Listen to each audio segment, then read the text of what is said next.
Hi guys, welcome to Hollywood Hills once again. The sun is shining, it's a gorgeous Monday. I am coffeed up to the maximum, as I hope you guys all are as well. And it looks like we are coming out of winter. Please, please, please, I am sick of cleaning my fireplace out in my house. It's such a dirty thing.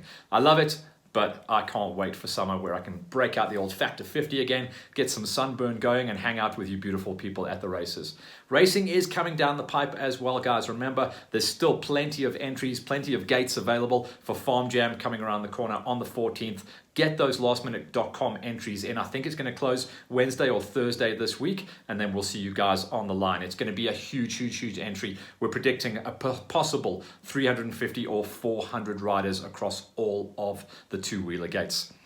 This week, we've got some really, really cool content coming in for you.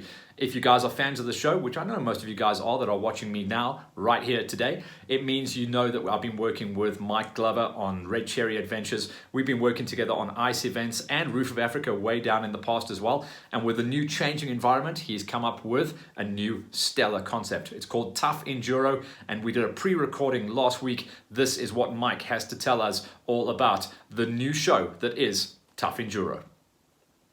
Hi guys, and welcome to Live on Hollywood. It's a platform that we rolled out last year during the lockdown, and it's great to actually dust this thing off and use it once again. The reason we're using it is because we're talking about a brand new initiative from the Red Cherry Adventures crew, and that's going to be all about Tough Enduro. This is just a taster of what we're going to be talking to you guys about.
It's my absolute pleasure to chat to a great friend of mine, a great friend of the industry, and one of the biggest innovators as far as events goes. Mike Glover, welcome onto the show, buddy. Great to be chatting to you. We're normally talking about ICE at this time of year, but we're talking about Tough. How's things going down there for you guys in PE? Yeah, it's all good. I'm surviving the COVID lockdown. We've got some cool events coming up, yeah, and Tough's just one of them. Yeah, man. I mean, the whole situation, I mean, I'm showing you some love here, please note, because you and I have a great relationship from the ICE events. Yeah, man. ICE was a real big spectacle. It was all about the spectators getting up close. You could almost touch the riders. You were that close, but now we're racing under new conditions. And this is where you are the best at reacting to coming up with new concepts and new ideas. But tell me where the idea of Tough came from. Yeah, I suppose, we've cut our teeth on extreme enduros. I mean, 2005, we started an incredible off-road race called the J-Bay Classic. We went to the Red Cherry 400. We were very fortunate to stage the 2012 Roof of Africa, which is still rated as one of the finest roofs ever. And yeah, I just really thought it would be a good place to start getting ourselves into the space of a race again. And because I couldn't really promote us the way we wanted, because it's spectator driven, I thought we could use the riders as spectators. So that's really how the Tough was born, and that's really why we chose the town of Rhodes, and will culminate in us. And us, as we originally know it, will go back to some normality when we return to normality, Matt. So that's really where we are at the moment, yeah. So let's go through the idea and the concept of Tough, because for me, it looks like a multi-day event, which kind of pinnacles in the spectacle that is ICE. But like you say, you're going to be working with riders of different levels. So let's take us through how the event runs. Obviously, we're working out of the town of Rhodes, and we're going to be working in some beautiful areas. But let's take us through how the event actually ticks.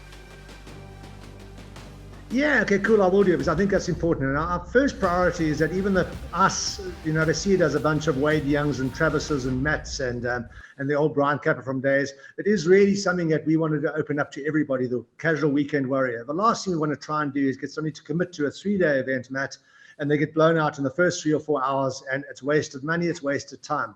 So the idea is we slowly start building it up on the Thursday with a prologue and a hobby class. And a hobby class is a 60K route that everybody can ride. It's an easy roof bronze. You then go on to Friday and you start now becoming an elite rider. Your number board gets changed. And from there on, things start getting a bit tougher. So in theory, if you're really a weekend warrior, you may get knocked out sometime on the Friday. You get through to Friday afternoon, they become an expert rider. And finally, then they get selected if they come in the top 30 as a pro rider. But what is really cool about the tough event is that you can ride the Thursday, you can ride all day Friday. And if you want to have a go on with us on the Saturday, you just put your name down as a support rider and go and ride it. So it's a full 3 days riding, and we've catered very much for the weekend warrior to expose them to just the most coolest place in the world, which is Rhodes below Tiffindale. Give us an idea of the breakdown, because you sent us some amazing graphics and visuals as well. And thanks to you guys out there at Red Cherry for actually putting together those for us, because it really gives us a look and feel. So if you check out the visuals that we have from the hobby class, it's very much, I suppose, lowlands, or almost like day one in Lesotho, that style of riding. So very much something that even I could ride, I think, Yeah, as much as, hobby's got a pass called Lahanas Pass, but if you're really clever and you take your time and you navigate very tightly and you zoom into 30 meters, 50 meters on your GPS, you can get it up, no problem. But if you're going to be silly and try and take a short line or a tiger line, you could have a bit of a push. So we're not saying that hobby is just going to be a walk in the park, but if you're really clever about it and you take your time, and really it isn't a race as such. You've just got to finish in a certain amount of time. It doesn't matter where you come from. The final results and the prize giving only happens with us, which is really at on the Saturday lunchtime when everything finishes. Okay, so yeah, I mean the route for hobby is absolutely beautiful. The Harness Pass, a lot of the current tool passes going up to the Tiffindale area, coming over the back into the War Trail area of Chris Arsted. And by the way, while I mentioned Chris Arsted, we've got sort of Chris Arsted and Tero Vink and Yaka, who all live in that area, who've actually built this 3-day just incredible journey. So your journey starts with the prologue. We'll touch on that a little bit, but then obviously the hobby class, like we saw on the graphic there, 57 kilometers, but relatively half a day's riding, give or take. Yeah, so the guys are going to be got the prologue between 9 and 11 o'clock, which is a 10-kilometer prologue. So 11:30, everybody lines up, and the prologue is just going to determine your position in a mass start. So there's 25 riders per line.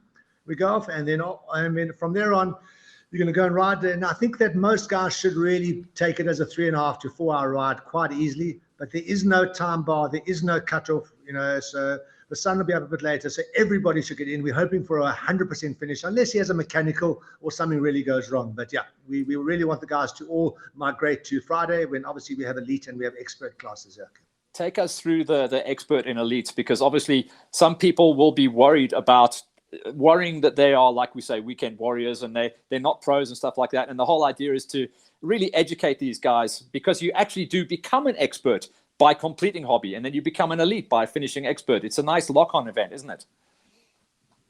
Yeah, it is, absolutely. So typically the guys will have an 8 o'clock start again. And once again, we're doing a mass start. It will be based on their finish order in hobby class the day before. And from there on, make no mistake, you've got in about 95 kilometers. We've got some tweak changes. So the route profile map is not quite accurate, but it's there. And then there's going to be those little interventions. 80% of a day is bronze, and then we're going to hurt you with a little bit of a silver. And what's going to happen is you have to get back to the pits at Rubicon in Rhodes by 12 o'clock to line up to compete in the expert class that afternoon. If you're 1 minute past 12, you're out, and then you have to wait, obviously, for us the next day. Okay, so your cutoff is 4 hours to do that route. We've sent some really good riders through at the moment, and they're doing that sort of in just under 3 hours, skilled riders. So we expect half the field to most probably make the 12 o'clock cutoff, and then line up to do the last piece in the afternoon, which is the expert class. And the top 30 who finish expert will become the pro riders in line for 60,000 Rand cash on the Saturday morning in the US format. Sure, that second day sounds like a long day if you get it all right. But then again, these guys should be fit enough if they're going to actually be toughing it out at that level. Yeah, Matt, and really at the end of the day, if the guys are wanting just a good day's ride, so they're going to be out there. So even if they do have a long day and they come back at 3 o'clock in the afternoon, you know, they've still had a fantastic day. They then obviously would be classified because they didn't finish the elite by midday. But then they're cool. The next morning they recover, they go to a chill zone, have a few beers, there's some music going on, there's a great vibe, and you enter for the sport class on the Saturday morning and go and have some further fun. The idea of going to Rhodes then, you almost like circle back all the way to Rhodes, and then we end with the spectacle that is ice. So are you going to be throwing like a full ice setup like we always had down at Barkens Valley with all those man-made obstacles and things like that? Yeah, we're going to be doing concrete chaos and gangplank, and we're going to use a lot of farm sort of trucks and trailers to throw things over it. But, you know, please, what's really important is this is just a temporary arrangement for us. I mean, us, as we originally know it, Matt, which you've been involved with for years, will remain with that one day massive event, okay? Yes, it won't have the 8 to 10,000 people that we normally have at us, okay? But yeah, it's a fun way of getting us to run within the sort of level 3, level 4 lockdown type rules that MSA apply on us. Now, you've been driving your marketing campaign for about 2 months, give or take now. What's the kind of feedback that you've been receiving about what is now a completely brand new format of an event? What's the guys been saying? I think, you know, there's been an overwhelming response of saying, wow, that's cool. I think what we are battling a little bit is to get the conversion. I think there's various reasons for that. I think, you know, it's a tragedy since our passing of our good friend Ron. You know, there's a real COVID fear amongst most riders saying, shit, you know, what will happen if I crash? Are there hospital beds in place? Okay, all right. I think, you know, the roof of Africa is around the corner. But generally, I think there's nervousness as well. I think I've got a bit of a reputation, Matt, as you know, with my club on events. So suddenly when you have an event that is called tough, and you say, oh my God, I'm going nowhere near that. Okay, all right. But yeah, we think we're onto something really good. We're not too sure regarding timing wise and what's going to happen in the next month. Okay, all right. But, you know, tough will happen, be it in September or be it slightly later on. We may just push it out. And most events are doing that at the moment. So we want to be responsible.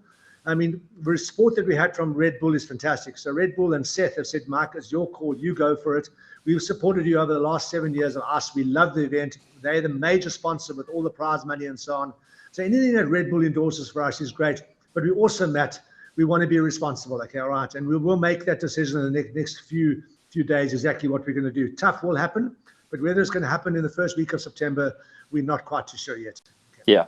Obviously, you know, Hollywood Hills, we're here working with you as well. So we know you've been feeding us a lot of information down the pipe as well. So as things move and change, and we live in a bit of a liquid environment at the moment. So everyone's expecting new news to come down the pipe the whole time. But the concept really works for me. I like the idea of it. I mean, we just saw Red Bull Romaniacs happening the other day. You know, it's the ultimate multi-day event. And South Africa's waving the flag. Hey, you've got to be happy about that. The boys are doing good over there. Yeah, they are cool. And I think also, you know, we also understand the complete package. When the guys want to come down, they want to have everything. So, you know, we've got a guest house package. The guest house are stunning. The food is just going to be absolutely exquisite. So it's all in one package. We're also very fortunate to own all our own infrastructure. So we've got new luxury dome tents with raised beds and mattresses and linen and incredible showers. So the idea is you just arrive over there, guys, and everything is looked after. So I think a lot of people really at the moment, time and money are two precious commodities, but they also don't want the hassle of trying to find their own accommodation and so on. So Rhodes is the perfect venue for that. It's only got a population of 65 people. But, you know, over that weekend, we should see sort of 450, 500 bodies in the town of Rhodes, which will be great, yeah.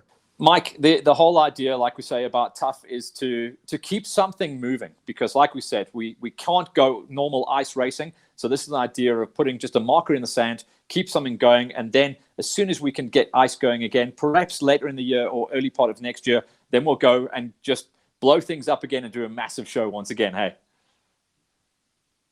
Exactly that, okay. So this is just purely an interim measure. This is just cool just to keep everybody tuned up. And, you know, the pros are really excited about it. They haven't anything to race for. They're excited about the fact that, you know, they could win 60,000 Rand. And they're also excited about the fact that the top 6 guys will get their free full entry back again. So for them, it's a big incentive.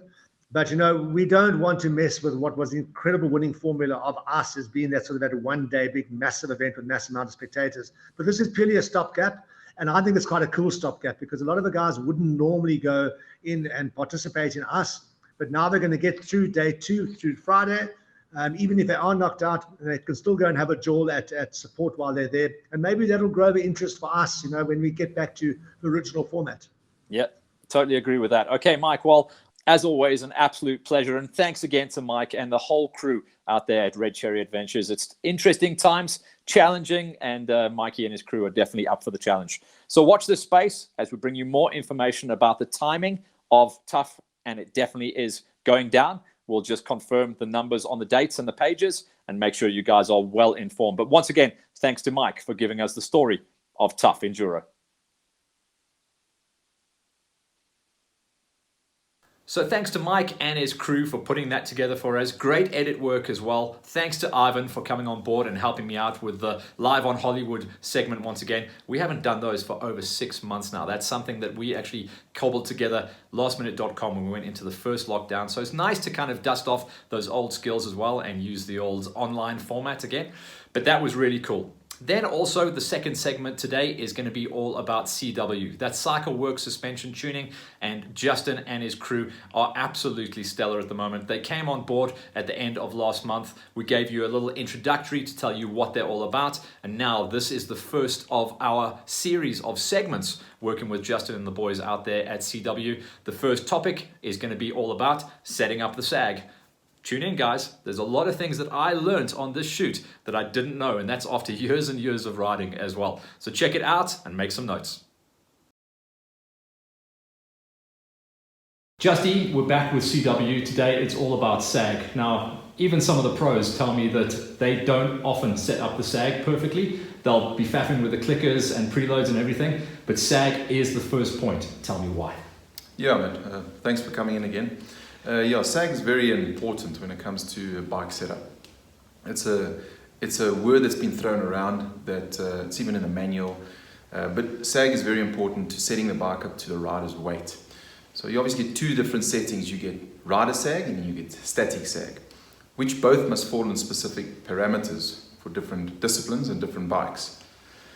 So the only way to do that is a rider needs to be fully kitted and actually set the rider SAG, taking a few measurements, which we'll go through and show you how to do it. The reason for this is if you are on a stock suspension, you buy a bike that has got stock suspension, normally the spring rate is for about an average 80 kilogram rider. If you're on the heavier side, you're like 100, 105, 95 kilograms on a rider, you'll be too heavy for the stock spring. So what will happen is that if you're sitting in a rider with kit with this underrated spring, you'll be sitting too deep in the stroke. And then tend to the guys say, they would set their rider SAG with the underrated spring. You would actually compress the spring and taunt it more. But then you upset the static SAG. The static SAG would obviously be the bike carrying its own weight. These have different things where it'll affect the bike the way it handles. So having correct spring rate is having your SAG setting, the rider SAG and your static SAG in parameter. So when the guys send the suspension into you, I know when I sent my stuff in, you asked for my weight.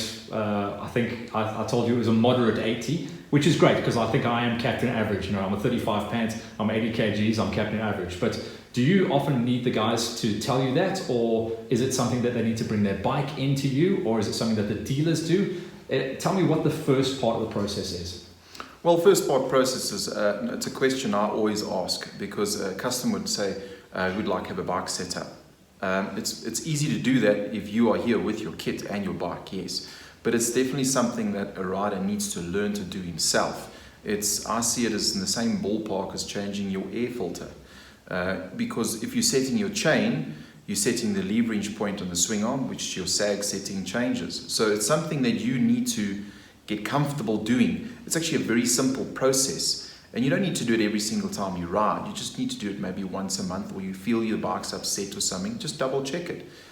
Just talk to me about spring rates for a second. So does SAG interfere with spring size? So I know for downhill racing, even though I'm 80 kgs, I would set my SAG correctly. But on certain courses, if I was hitting massive jumps, and it was a really rough track, I would actually go a spring rate higher. So is SAG the most important before spring rates, or do they work together combined? Well, SAG setting is, I see it as the foundation of bike setup. So it's like building a house. You can't build the walls and the roof without the foundation, and the foundation is the sag setting. So whether you're doing enduro, you'll be putting up rocks and surfaces and things like that. You're not hitting anything with high speed. You will run a higher sag. So anything between, say, 105 to 110 millimeters, 115 millimeters, depending on rider preference. So that's all got to do with rider preference, what he would like to feel on the bike, because suspension setup is pretty much personalized today. If you're running more of a MX setup or a cross-country setup, you tend to run to higher sags because you have a lot more higher impacts, high-speed impacts, bigger impacts, you know what I mean? So you run a sag anything from about 100 to 105, you know what I mean, 108. So you run in the higher ranges of the sag settings.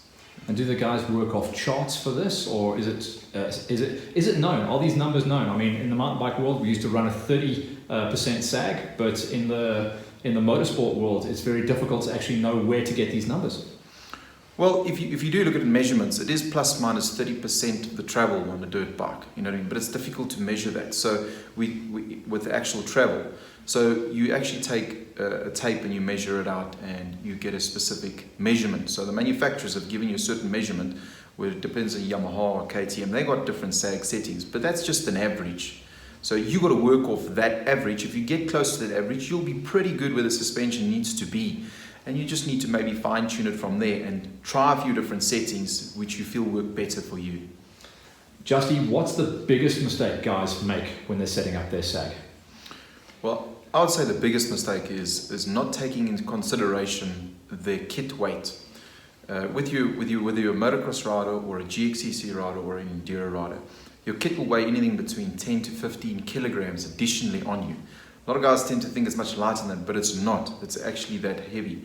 If you're adding another 10 to 15 kgs on top of the bike with the incorrect measurements, you are actually creating more of a problem with your actual setup. You actually got a whole lie, or how can I say, an incorrect setup when it comes to the actual sag setting. So the biggest problem is you need to take sag settings with your fully kit that you actually race and ride with. Not giving the game away too much, because obviously this is the first part of a major series that we're working with you at CW. What's the next step after SAG? Well, next step after SAG would be obviously, making sure settings and clickers are set standard. You know what I mean? It doesn't help you haven't got this. You've got the wrong SAG settings, and guys are trying to justify by changing clickers to try and accommodate the wrong settings. So the settings would be the next step from SAG. But SAG settings obviously are the most important, and that's your base where you need to start.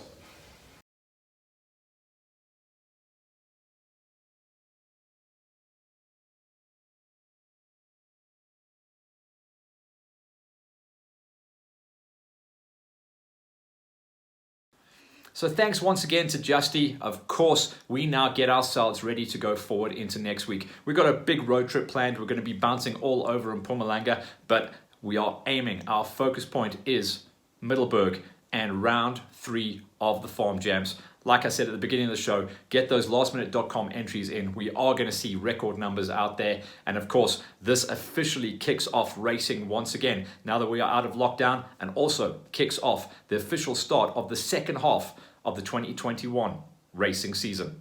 We'll see you guys out there, and we'll report back as soon as we have unpacked the trailers and got ourselves locked and loaded again, and getting ready then for GXCC as they bounce into the second half of their tour. Thanks for watching again, guys. We'll see you next week. Laters.